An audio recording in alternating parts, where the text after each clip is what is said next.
Oh, you got her, dude. She's down. Let's go. Dude, I just shot a deer of a lifetime. Freaking smoked him.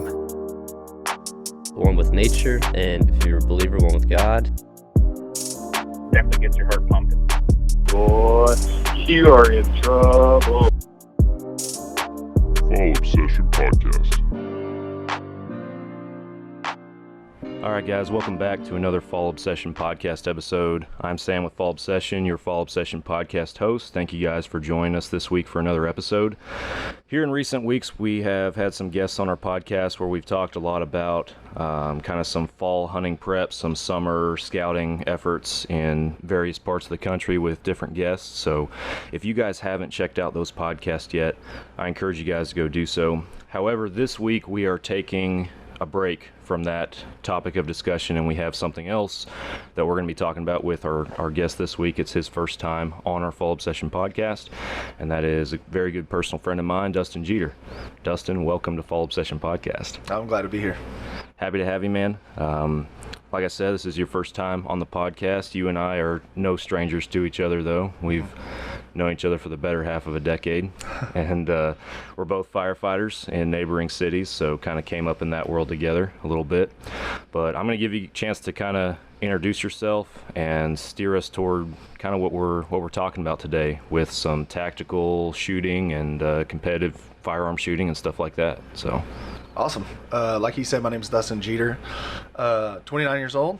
Been a fireman for almost 5 years, so that's always awesome. I've been shooting competitively for probably close to 10 years now. Hunting, obviously, Sam and I enjoy that. We share that interest together. So started off hunting, and then it's kind of weird how I got to where I am, but eventually just developed into, my love now is for the tactical games. So yeah. So a background in firearms. As long as I've known you, you've been a big gun guy, and been big into shooting. You got your own little personal range set up on a piece of property you have access to and everything, which is pretty cool. We've been out there several times together. The competitive shooting side, though, is and again, this is your world and not mine. If for our listeners, if you guys have listened for a while, you know I'm a bow guy. I'm not a gun guy. So you got a bow world and a gun world here talking to each other. But I feel like competitive shooting is kind of a big jump from just obviously, shooting for fun, if you will. And obviously in today's world, with the way ammo is, there's kind of a limit on a lot of stuff for guys personally, it seems like, unless you got a stockpile. But what interested you in competitive shooting? When did you decide to make that jump from shooting for fun, enjoying it on a personal level, to actually competing? So it actually, the same guy that got me interested in the tactical games is the same guy that got me interested in competitive shooting. So him and I, we worked together, and I'd been shooting for fun, and him and I, we shared that common interest. And one day at work, he asked me, "Hey, why don't you just come shoot a competition with me?" And I'm just like, I'd always looked at competitive shooting, but for me, I was more drawn to like the cowboy action, the lever action, the double barrel shotgun. Yeah. I was like, that is cool. So, but that wasn't what we were doing. We were doing more of a defensive style shooting. It's called IDPA.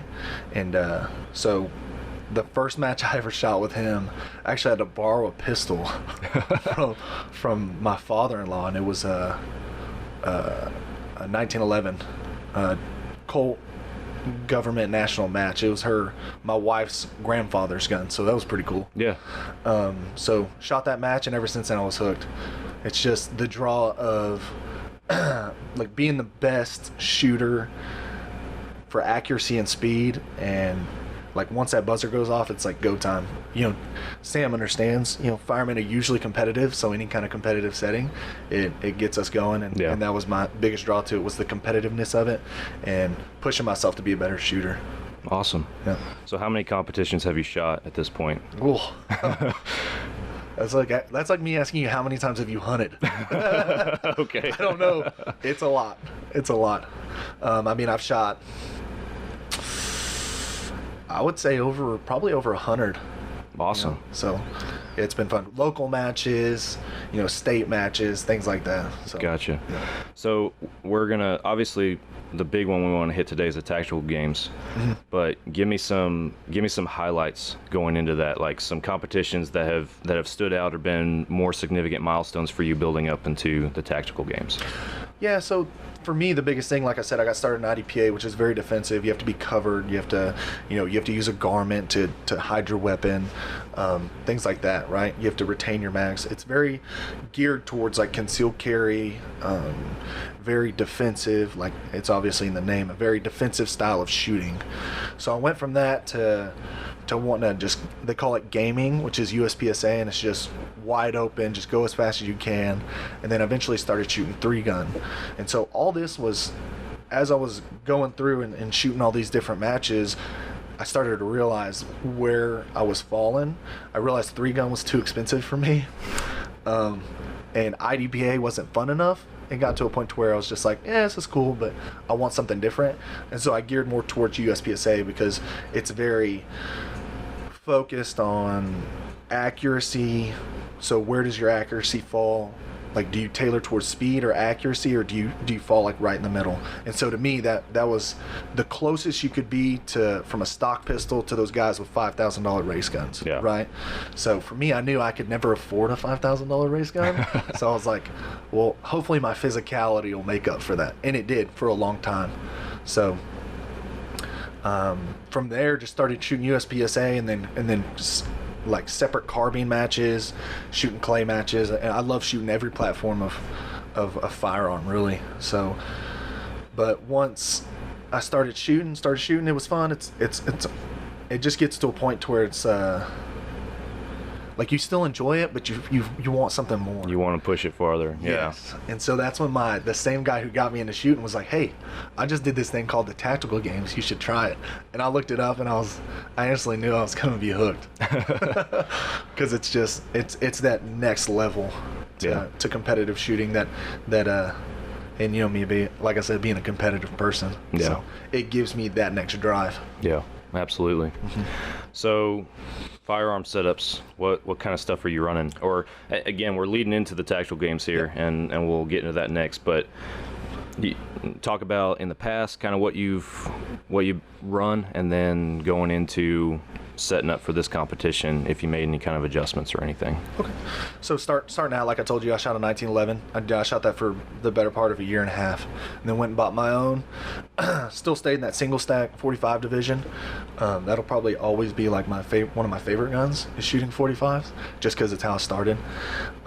Then went from that to shooting 9mm and a Glock. And I always tell people, they always ask me, what do you shoot? What do you shoot? And I'm like, it doesn't matter what I shoot. If you go to a range and you can just rent every gun you can find, it's what you shoot best. And for me, that was a Glock. So I started shooting a Glock 34. From there, I probably shot the Glock 34 for 6 years, 6 or 7. And I've dabbled, traded guns, owned a 2011 for a while. That's not my cup of tea. It's just, it's too finicky between the mags and the gun. I mean, it is truly a beautiful custom gun, but you got to be on point if you want that thing to run right. Where I'm at now, I ended up actually getting out of the Glock 34, and I started shooting a CZ Shadow 2. Okay. So hands down, it's heavier than a ton of bricks, but I love it. I love every bit of it. So that's my current US, because I still shoot USPSA. But I gear it now towards the tactical games, so I'm not worried about beating everybody. I'm worried about getting my heart rate up, getting my shots, and making it count. Yeah. So awesome. So we have listeners across the entire country, and I know we have a base here in North Texas that listen, and I'm sure with you coming on, a bunch of your buddies will probably maybe tune in as well. Yeah. But for those who are not local or don't know you personally, what is the tactical games? All right, so the tactical games is a mix of like a USPSA style shooting and the CrossFit games. So that's the I've sat here and I've like tried to slice and dice it and try to be like, how do you explain it? To me, that's the only way you can. So to start out, you have a plate carrier, right? That slick with nothing on it has to be 15 pounds overweight. Okay, so you have to carry with you what you're going to use in what they call a battle, which is also considered a heat. Okay, so you have 4 battles throughout each day of events. So it's usually a 2-day event. The one I'm about to do is a 3-day event. So we'll see how that goes. But not only do you have to carry the plate carrier, all your ammo, all your mags, your belt, your pistol, your rifle. So you're running in full gear, right? 30 to 40 pounds overweight, depending upon your setup. Usually you start out doing something physical, whether it's sled drags, wheelbarrow pushes, squats, burpees, overhead presses. I mean, dude, it's all fair game. They have like a standard list of what you need to fall under parameters, and so anything outside of that, it's 100% they make up the day before, so you never know what you're getting into. Yeah, awesome. So we talked a little bit about your weaponry at least, and then obviously hit on the interest for it, wanting to push yourself, wanting that next thing, So you found the tactical games, or your buddy turned you on to it. What did you do to prepare for it leading up to it? So I just followed that list of parameters they had. I was like, all right, sub 9 minute mile because I figured I'd start in intermediate. There's different divisions, right? And so this last match I shot, there was over 140 people. Wow. Right, between all the divisions. My division was the biggest. There was like 80. Wow. So I took 12th in that match. But intermediate, I was like, well, let me start here. And then if I do really good, then I'll move to elite. Because everything in elite is 20% higher in either weight or rep volume. So intermediate was, for me, the biggest thing I did was I started running in full gear, right, with 30, 40 pounds overweight. At first, it was not pretty. There was a lot of stopping, a lot of leg burning. Did the Stairmaster. Really, I wanted to build my legs because I had enough like muscular endurance up top, right? But aside from doing squats and the things I do on leg days, I knew I needed to build some kind of endurance through my legs. Yeah. And that was my main focus, because really and truly, I didn't know what to expect. You can watch videos all day long, but that doesn't mean that's what you're doing. Right. So my biggest thing was, I knew if I could get my mile under 8 minutes and just get my endurance through my legs built up, I felt pretty good about my current physical ability. And turns out that paid over very well. Awesome. Yeah. So let's talk about the event. Let's get into this and everything and break it down as far as what all they had set up for you guys and what kind of stuff was challenging you and what all you had to encounter. Awesome. So the first event, we'll start off with what we're shooting. Usually your pistol's like probably 10 to 20 yards. I think 20 yards was my furthest shot for pistol, but it was all on a little 3x4 index card. Okay. So then every shot on rifle was either a completely unfolded piece of printer paper or folded in half, depending upon your shots. There were a few steel challenges there for rifle, but most of the time to record your shots, it was all on paper. Okay. So the first event was a sled drag. So you start at 115 pounds and it's behind you. Okay. So you throw the toe strap they had over your shoulder and you go 50 yards to a yoke, and then you pick up a 100-pound sandbag and about 5 feet. You have to throw it over the yoke and then continue to drag another 50 yards to the target. From there, you load and make ready. You shoot. It was 8 rifle and 8 pistol. Wow. From the firing line, you have to completely dump your stuff. Each shooter has someone who's following them to make sure that they're doing all the procedures safe, right? So unload my gun, hammer down, unload my rifle, hammer down, and reholster the gun, turn around, and now you're pulling the sled you're still facing the berm, but instead of the sled being behind you, it's in front of you. So now you're pulling it backwards, throwing the bag back over, going back to the start line, throwing a 25-pound plate on. You did that for 3 revolutions. Wow. Three down and backs. And by the time I was done with that, I literally finished, and if I'd have stopped moving, 100% my legs would have locked. My quads were so like filled with blood. It was insane. I'm telling you, it was rough. So that's the first thing out of the gate. First thing out of the gate. So And I took 4th out of 140 people so in that stage. So first thing out of the gate, and that's what they throw at y'all. That's what you do. You finish. What are your thoughts though, as you're wrapping that up, and you just because again, it's your first time doing this. So. Correct. My first thought was, sweet, I still got 7 more of these. And so it's like, whew, I don't know what I got myself into, but it was, and the competition wasn't even that long. And you know, the beauty of it is, as you go to your competition, you're like walking through the bays, and you're like, oh, that looks terrible. And then you get to yours, and you're like, oh, this is gonna suck too. So it was definitely a good like gauge on what to expect for the rest of the day. Yeah. Kind of set the stage for sure. Yeah. So what's next? So next is each. I shot with 4 other dudes, and all of us, we had a number, right? We had our shooter number and then our squad number. So we had about 2 hours between events, which was much needed, okay? And our next one was, yes, it was this one. It was 45.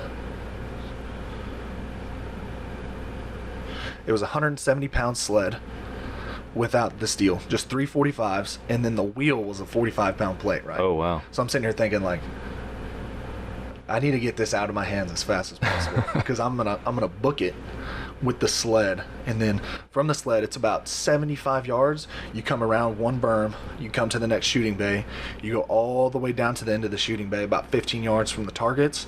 I rotated my sled, dropped it, and you have to pick up what's called a Husafak stone. Okay, so it's derived from Scotland, actually. It's a 500-pound stone, and you pick it up, and you have to walk around this rock formation and set it back down where you got it, and that's how you're considered a man. Like that's the Scottish way of, yep, this guy's a man.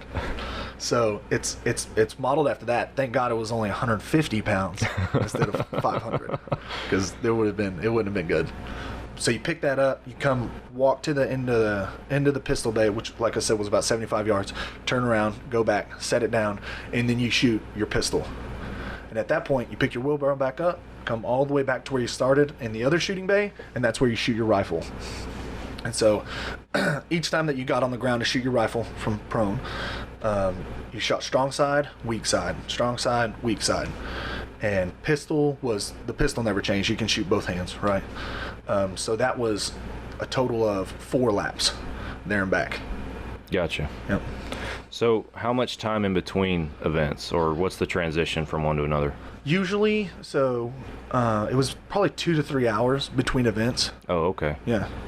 So it's not like, because I'm telling you, with the workload there is, if you did them back to back to back, whew, there's no way. Yeah, guys would be falling out. Oh yeah, So- 100%. So you show up to these things, you kind of, my understanding is you kind of have to gauge, hey, where am I gonna pace myself? Where am I gonna go all out to try and make time? You know, there's a lot of balance in that, it seems like. So There is. So you definitely have to, because there's another factor to it, right? You're not just working out. Okay, you're not like, oh, I need to move this wheelbarrow really quick, and then I can make up time on the Husafak stone, and then take a breather. Well, you also have to worry about how hard am I breathing, how fast is my heart rate, how tight is my plate carrier to my chest, you know, and because guess what you have to do after you're done? You got to slow your breath down. You got to try to slow your heart rate because you still have to make your shots. Yeah. A miss in the tactical games is 10 seconds. So it's Wow. a hefty penalty. yeah, that's the crazy part. We've talked so far about all the physical side of everything, and like you just pointed out, you got to do all this and make your shots and make them count. So that's a huge factor. Oh yeah, So, especially when you're making those left-handed shots and you're like, probably should have practiced this a little bit more. But you don't. And the beauty of it is, like, I consider myself a pretty good shot, like in USPSA, like, and then you get into this world and you're like, shooting when you cannot breathe is 100% different than shooting when you're like, you just come up to the line, they're like, shooter ready, you're like, yeah, you know, yeah, your heart's racing because you're excited. But outside of that, I always tell people in USPSA, you have to control the guy in your head that's like screaming for you to go faster, right? Shoot faster, shoot faster, shoot faster. He doesn't care about accuracy. We got to slow that guy down to be able to control the stage and shoot the way that you need to shoot.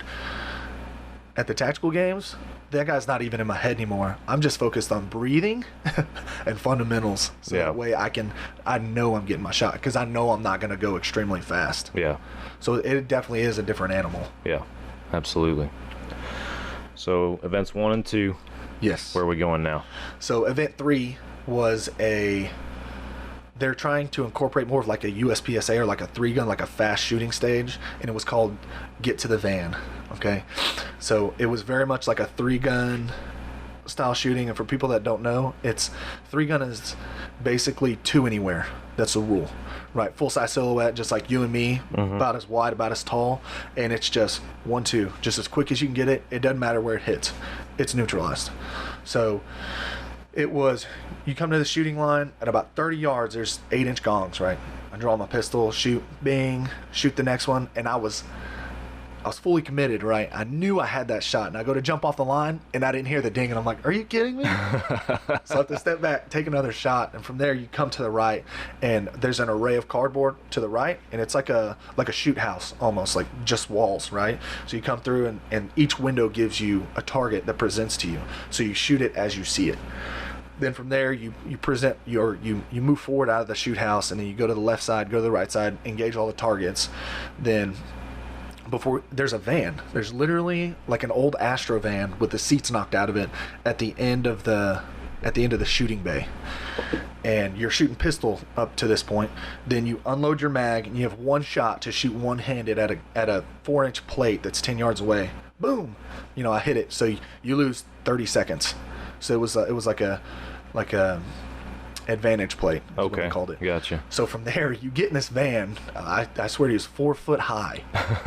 You have to load your rifle and then shoot from these windows. Huh. So there was 4 targets on each side, but you couldn't shoot all 4 from the same spot. So there was a lot of moving around. I cut my hand open just because of all the glass, and that van was so messed up. There were a lot of people but I mean, no one cared. It's like, we got to get it done. Yeah. And so there were a lot of people that got hurt, but not to a point to where anybody drew out. But yeah, that was more of a USPSA or 3-gun style event that I was more used to. Gotcha. Okay. So there was no physical in that one, which was a breather. Yeah, a little bit of a break. Yep. How many? It's a 2-day event, right? Yes. How many events per day? 4. 4. Okay. No, I lie. First day was 4. Second day was 3. 4 and 3. Okay. Yep. So you got 3 events down. You got 1 to go for day number 1. How are you feeling at this point? So after event 1, the one guy that I went with, he was shooting in my heat. I went with two buddies, but one of them is shooting in the master's class because he's over 40. And so I brought Cody, my shooting buddy, and he literally went and laid in his truck and just lifted his legs up, and I could hear him because I was 3 cars over going, and I'm like, are you okay? So that was pretty much it the whole time. It was a good little break, but your body was still so fatigued. Yeah. And I realized it on the next event, because the next event was a run. Oh, man. Well, let's hear about it. All right. So you start off, they give you, I think the shooting distances was 200 yards to 100 yards. And they had these X braces set up at 100 or 200, 175, 150, 100. And you had 2 minutes to shoot each plate twice. There were 4 plates total, so you had 8 rounds per mag. So I'm feeling confident, right? I get down there, I run to the first cross member, okay? I get down, it's about knee height, right? So I get down on one knee, I find my sight, I find the plate, and I'm like, full send. Boom, click, nothing happens. I'm like, what? So I re-rack my gun, click, nothing happens. I instantly realized I didn't seat my mag. So I tap, I rack, get back on it, bang, right? Send it to each plate. Then I run to the next cross member, and I realize those plates have been shot so much throughout the day, they're washing on the berm. Oh, really? So I'm trying to find these plates, and I tell the RO that's with me, I'm like, hey man, dude, I can't see the plates. He's like, shoot where you think they are. Oh my gosh. This is great. So I'm shooting where I think they are, and I'm hitting them. The 4th plate, get this, as I'm shooting it, it falls. Oh. And so I tell him, what do you want me to do? And he says, shoot as if it's there. And I'm like, free shots. So run from the 175 to the 150, continue my shots, run to the 100 yard mark. They gave us a time limit. I want to say it was a minute, 30 seconds you had to shoot it in, or they would yell at you, "You're done." And you would just accept all the penalties from the misses. Yeah. By the time I finished and crossed the line, it was right at that moment. So from there I want to say it was about a mile and a half run around the entire shooting complex.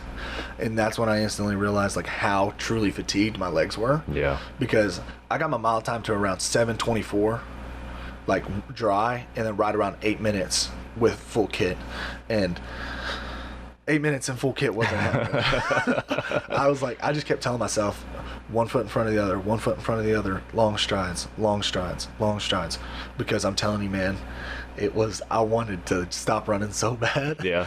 But after that, I come running around the berm, and then I stop.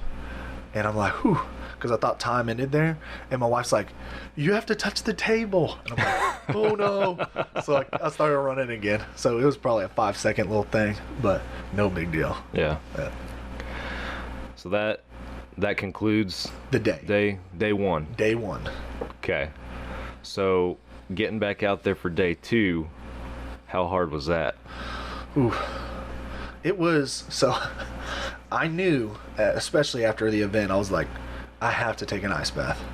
Because otherwise I'm going to be so sore tomorrow, it's going to be insane.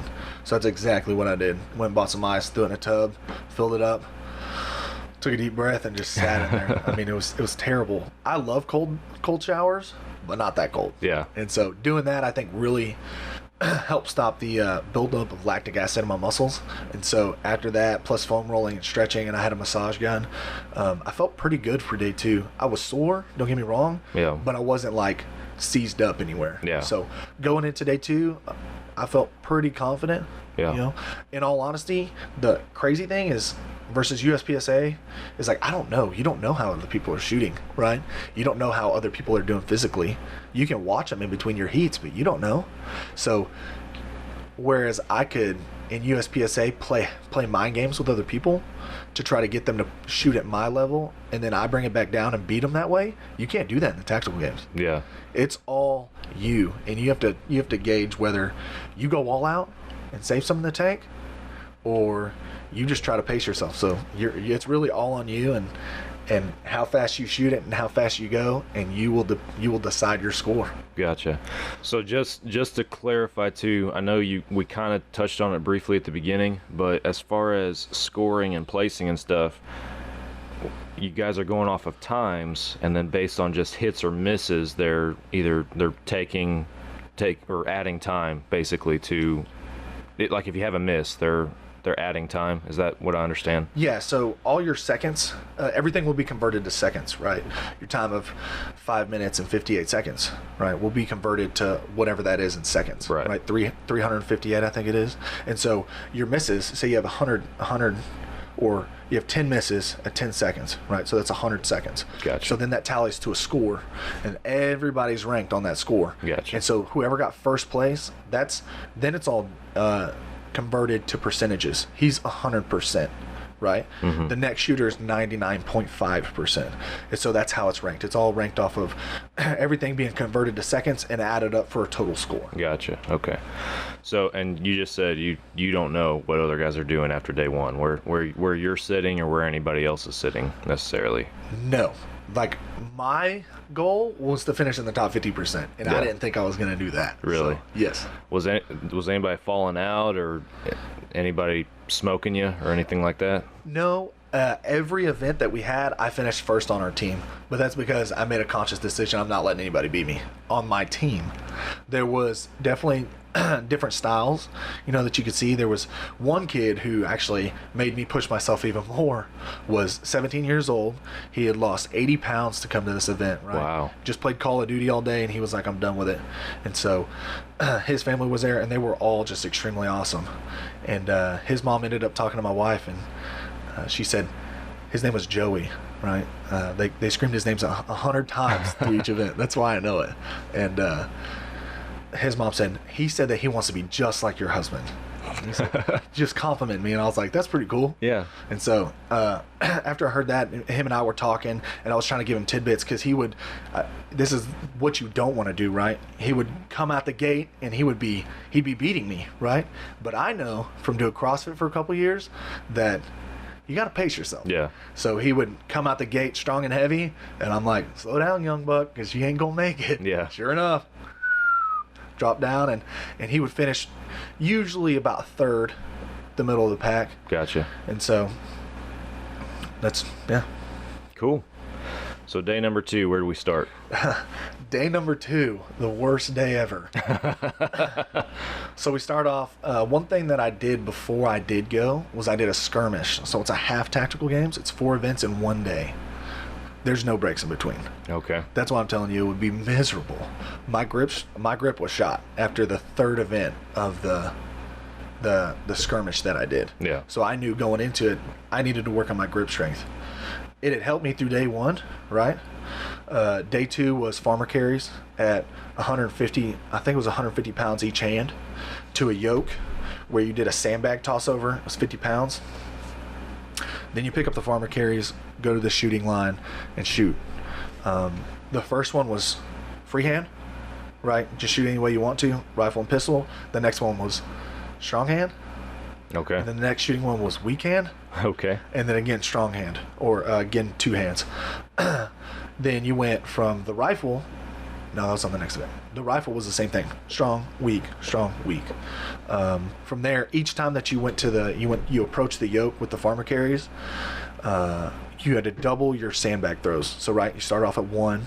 When you go to the shooting line, come back, it's 2. Then you go back down, come back, it's 4. Okay. Go down, come back, it's 8. Okay. So each time it's doubling, right? Gotcha.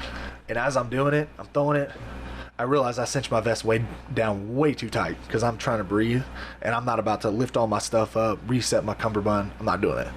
So as I'm throwing this bag over, it literally blows open.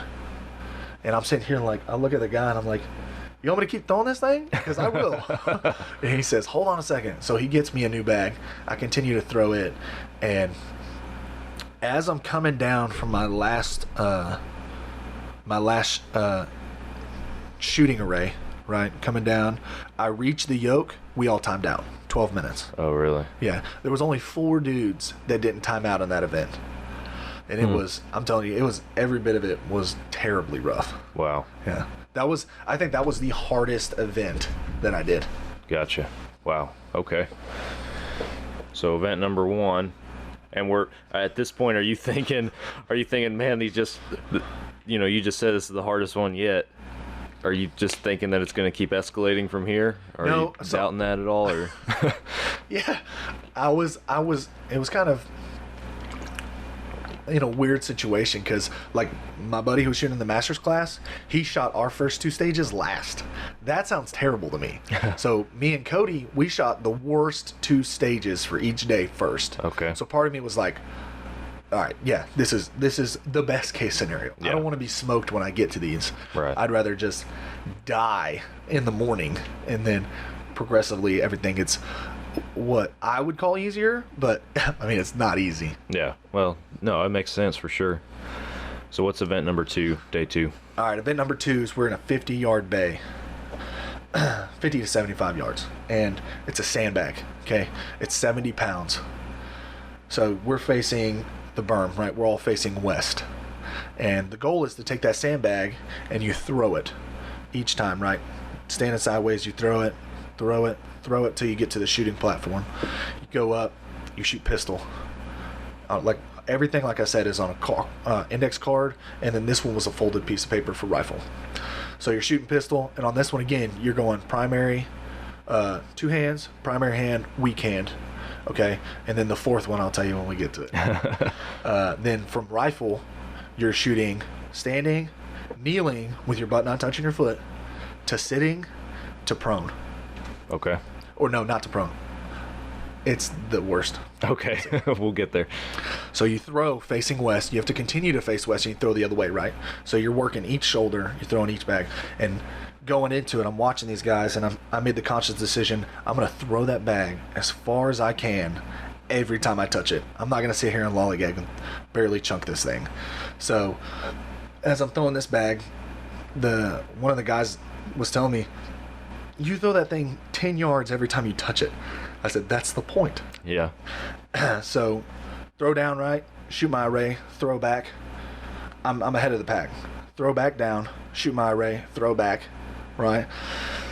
And I'm pacing myself. I probably should have pushed this one a little harder, and that's why looking back, I was like, I probably could have done better than 12th because, you never know what to expect. It was my first one, Right. So I probably could have pushed this one a little harder because I didn't really run between my throws, and I should have. Mm-hmm. So throw back, come down. So on the fourth one, right, you went down, shot 3 times. You come back, you can't drop the sandbag now. Mm-hmm. Okay, you gotta throw it on your shoulder, and if you drop it, it's a stage DQ, which means you're out. Yeah. So you got it on your shoulder along with all the other weight that you have. So now you have to pull your pistol, load your pistol, shoot with this thing on your shoulder, clear your pistol, somehow sling your rifle around, shoot your rifle, unload everything, and then run back across the finish line. So that was interesting, especially when I finished and I was watching everybody else do it. I was like, okay, it sucked for them as much as it did for me. Yeah. Yes. Wow, that's crazy. Oh yeah. So that's event 2. Yep. So you got one more, the grand finale, I guess. What we got? So the last one was, we had barricades, and each one of us shot from a barricade. And the shot was 100 yards. I was like, okay, this won't be too bad. So from the barricade line, you had to run through the pistol bay, around to the other pistol bay. It was about 300 yards. Come back, and there were numbered ports that you shot through. So there were 3 ports. And so you shoot through the first port. It's a nice 4x4 up and square, right? You're like, oh yeah, this is cake. I'm shooting a red dot on my rifle. 2 MOA was a Vortex Spark AR.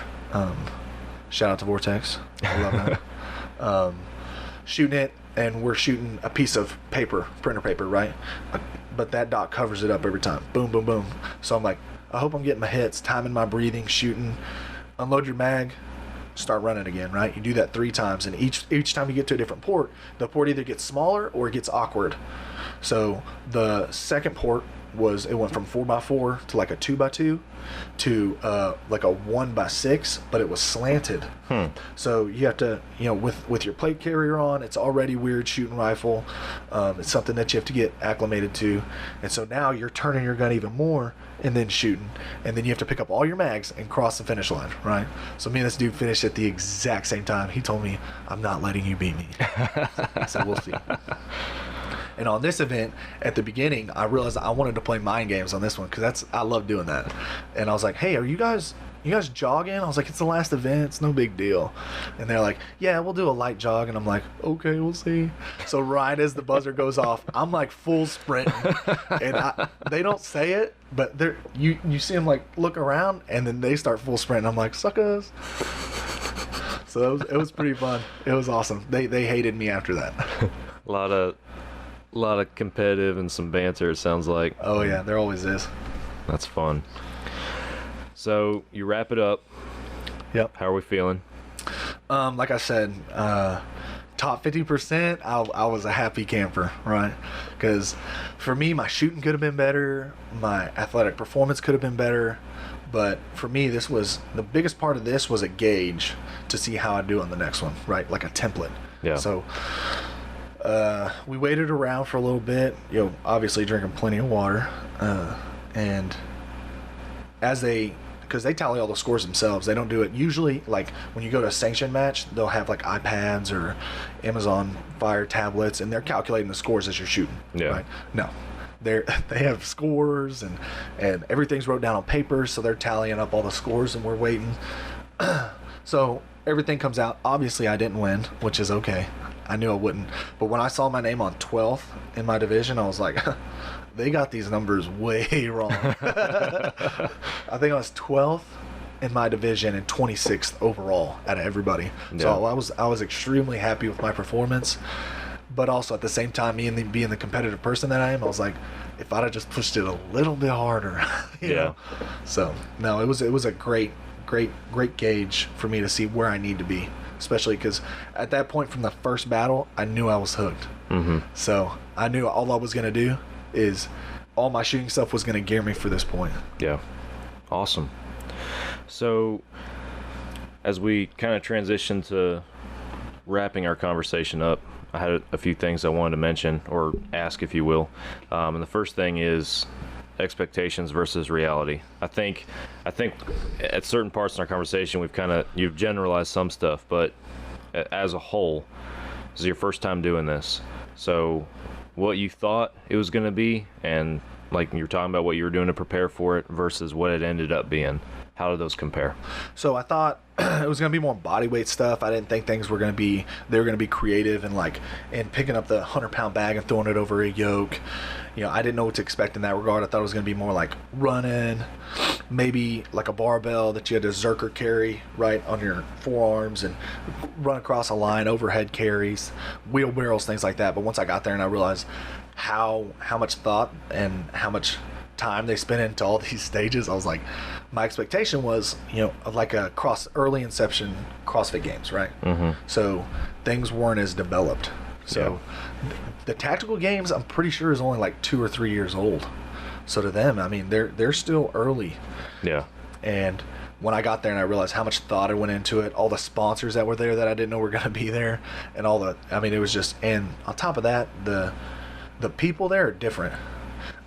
You always run into different people at different matches that you go to, right? You have the guy who is like the best. You have a dude who's usually the loudest, you know, and then you have a bunch of people that are quiet, or usually there's cliques, you know.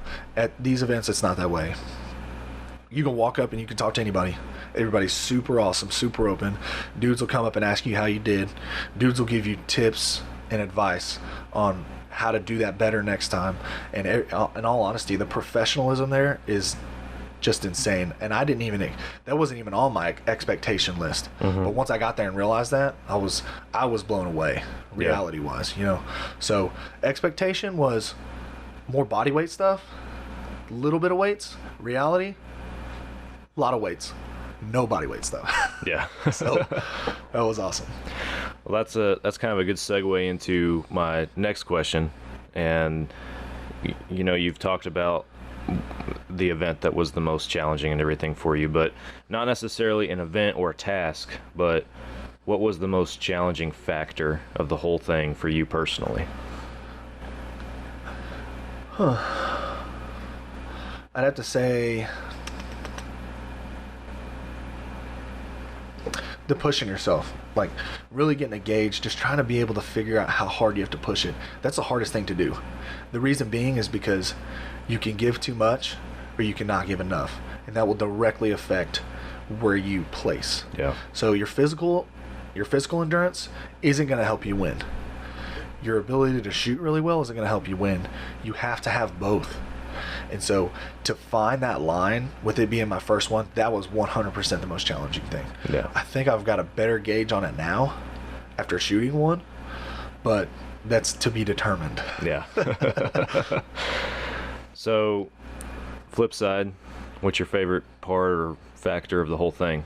Thing you enjoy the most? My favorite part is I like being able to overcome things. You know, I have a fear of heights. I'm on a truck. I'm on a truck company with a ladder. Yeah. And when we go all the way up, yeah, my grip gets a little tighter, and I'm like, whoo, but I'm still going to do the job, right? I'm still going to overcome that challenge.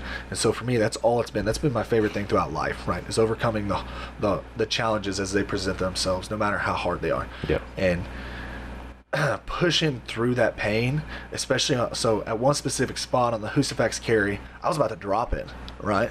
And I'm like, I'm smoked. I'm tired of carrying this thing.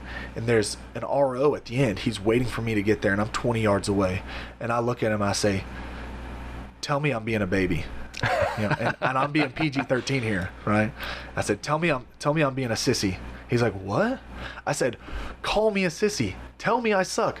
Tell me I'm not going to make it. And so he starts like awkwardly screaming, you're not going to make it. And so I'm trying to like push myself. I'm trying to grab at every ounce of just anything that I can to help me get through it. And so being able to push through that is the best part. It's like, it's like runner's high, I guess. You know, it's just amazing. That's hands down my favorite part. Yeah. So when's the next one? November. So it's actually, so each year they have a nationals match, right? And anybody who were placed in the top 3 in elite through any division can go, and they shoot nationals, right? The best against the best. That is the true tactical games, right? Yeah. Or the true CrossFit games, where it's the best against the best from all over the world, or the U.S. And they opened an intermediate division because I'm not shooting elite yet. I haven't won anything, so I couldn't shoot that match, period, in the story. So my goal was to shoot next March, have a full year to prepare for it, and then I saw this one open in November that they're allowing intermediate division to shoot at the games, Okay. at the nationals. So I was like, let's go ahead and do it. I was like, even if I win, yeah, I'll feel like it's pretty irrelevant because I'm there with the best of the best, and I'm in the intermediate division winning a trophy against all these bad A dudes, you know? Yeah. I'm like, oh, okay. That's even if I win. I probably won't. You know, I'm gonna give it everything I have, and I'm gonna fix all the things that I did from my first match. But the goal is to always win. Yeah. Right? So at the gym at my station, I have 12th written on the mirror, so I can see that every time I work out, because that's what motivates me. I wanna win. I wanna make it. I wanna earn my right to the elite division, and I feel like the only way I'll earn my right there is to win intermediate. So I'm doing that for myself, because Yeah. I could join elite. It costs the same, right? Yeah. But I want to earn my way there, and Right. then hopefully win gold in elite, and then go to nationals and see how that goes. Yeah. So that one in November, where's it at? It is down by Austin. Okay. I couldn't tell you the exact city, but I know it's by Austin. Okay. So not too far. The one I shot in March was in a city next to Georgetown, Florence, I think is Okay. where it was. So you've done this, you know what all's involved, you know the mental game and the physicalities that are entailed with doing something like this. What are you going to do, if anything, different to prepare for the next one?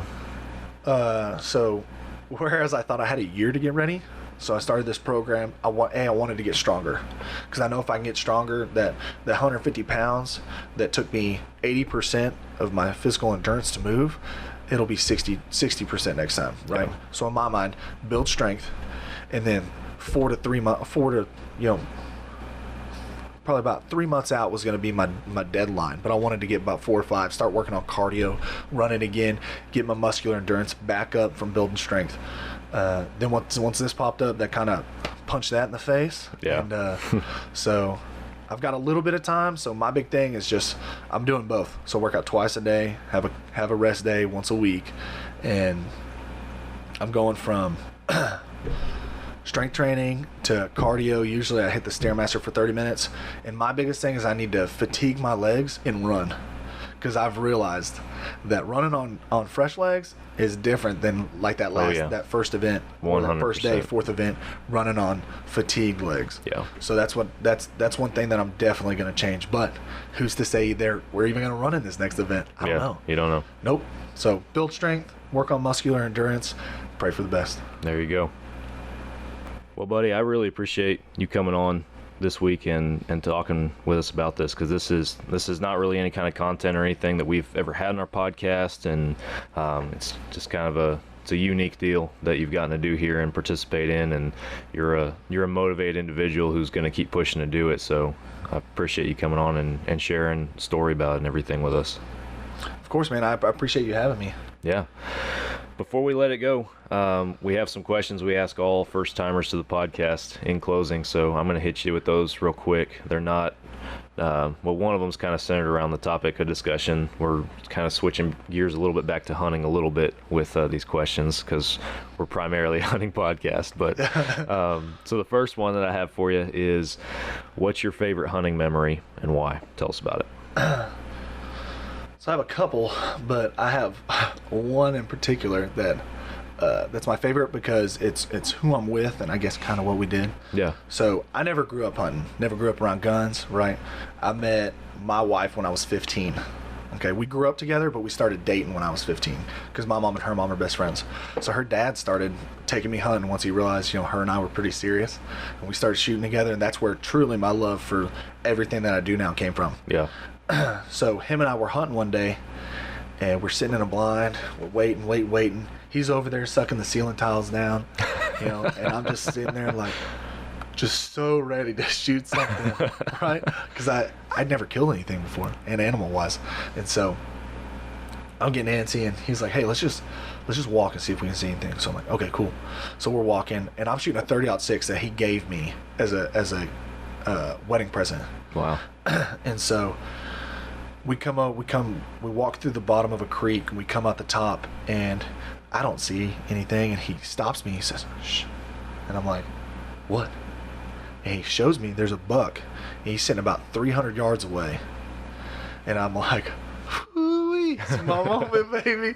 And so he's like, "Look through your scope and tell me if you think he's legal." And then he's looking through his, and he's like, "Oh yeah, he's good." And so I look through my scope, and I see I can't even, I'm like shaking. I'm like, "Dude, calm down." I knew I would always meet this moment, and everyone talks about buck fever. Yeah. And I'm like trying to slow my heart rate, trying to breathe. And this is going to be, I don't think I've really ever told anybody this. So, Okay. so I'm like, I'm standing there with my 30-06, and I try to cinch it down, get it to where I can stop shaking as much. And so I start leaning against a tree, and I go to shoot, right? And I'm like, I pull the trigger and nothing happens, and I realize I didn't take the safety off, and I'm like, thank God, because I literally flinched so hard. I would have shot the dirt like probably 20 yards in front of him. So I'm like, okay, that was a gift from God. Yeah. So I click the safety off, I rest on the tree, I start taking a couple deep breaths, and so boom, and I drop him, and I'm just sitting there like, just so excited. It was my first buck. I was with my father-in-law who was teaching me all this stuff, and so it was a special moment for me. And then I see him get up, and I'm like, "Are you kidding me?" And he jumps about 10 yards and then falls over. So we wait a little bit. We go up there. Dude, I drilled him right in his heart. Awesome. So once we got him, I was like, that was probably the most special moment I've ever had with my father-in-law. So that's my favorite hunting memory. That's awesome right there. All right, second question I have. You have any bucket list hunts that you'd like to go on in your lifetime? Anything that really stands out? I believe it or not, I actually really enjoy hunting birds. Yeah. So I've been on a pheasant hunt in the Panhandle. Then I went hunting. We went and we did a crane hunt last year. So it'll never happen. I'm aware of it. But those dove hunts that they talk about doing down in, is it Argentina? Argentina, yeah. Yeah, that would be hands down the coolest thing ever. Shooting till, I couldn't drink coffee with my right hand because my shoulder is so sore. That would be awesome. Of course, there's 1,000 things I'd like to do, but bird hunting is probably one of my favorite things. That's awesome. That's not one, not that it's wrong and by any means, it's just not one you hear very often. That's pretty cool. Yeah. So that'd be awesome. All right, third and final question, and then we'll wrap it up. We've talked, obviously about the tactical games today, and a lot of stuff involved with that, a lot of mental game and everything, physicality. If we have listeners who shoot for fun and they're wanting to make that transition to competitive shooting, what advice do you have for them, or really anybody that's doing competitive shooting? The biggest piece of advice I'd have is, which there's multiple pieces I'm probably going to give you, is you don't have to have the latest and greatest to come shoot, right? I've shot competitions with a dude who, I kid you not, was shooting a bolt gun. A 308 bolt gun. He got last place, and usually at like some events they give you like a little gong, like a last place. You did so good, right? And so you don't have to have the best thing out there to come shoot. The biggest thing you can do is take a class, buy ammo, and practice at home. Okay, the majority of everything you do, if you want to get good at something, what do you always do? You practice it, right? You practice it outside the moment of doing it. Right. Same thing with shooting, man. You have to put in the time at home with being safe and dry fire and getting used to every bit of breaking down your draw, finding your sights, and creating that relationship with your trigger, you know, so that'll all help you be better. But the biggest thing I can tell people is take a class on fundamentals. It'll pay off 10 times in the long run, because instead of creating bad habits, you'll start off early, you'll fix them, and it'll make you a better shooter. Yeah. So don't go out there and just spend $3,000 on a pistol and think that you're going to be the best thing there ever was, because those dudes are out there running $5,000 pistols, and I'll smoke them every day of the week. Yeah. Yeah, comes down to the foundation, the fundamentals. Oh yeah, and don't hesitate to go to look up local matches. I guarantee you, shooting range in your area shoots some kind of form of pistol, rimfire, right? Every place shoots rimfire. Yeah. Competitions. Get started in that to get your feel for it. Yeah. You know, get your feet wet, do it safely, and if you have questions, usually the shooting community is the most open and honest and willing to help community there is. So if you have a question, ask anybody, and I guarantee you they'll be willing to help you. Awesome. Very cool. Well, man, again, I appreciate you coming on for our podcast and joining me talking about this. I know you mentioned your buddy Cody and everything. I know that there's an Instagram page where you guys have posted some of your videos and stuff before. You want to give that a shout out real quick so people can go look it up if they want to? Yes. So my buddy, he runs his side business, right? Because he's a fireman too in South Lake, and it's Armor Division, and so you can basically buy anything. Everything I have, most of the things I have or I shoot with or is on my kit, I get through Cody. So yeah, shout out to Cody Pearson, Armor Division. There you go. So, and shout out to Fall Obsession.